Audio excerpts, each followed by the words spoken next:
அவரவர்க்கு தம் பொறுப்பை விதைத்து பின்வரும் சந்ததியை பேடும் முறை வளர்த்து இருப்பவர்கள் இதயத்திலே இரக்கமதை விதைக்கணும்.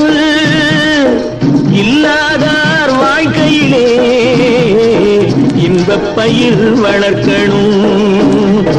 நல்ல நல்ல நிலம் பார்த்து நாமும் விதை விதைக்கணும்.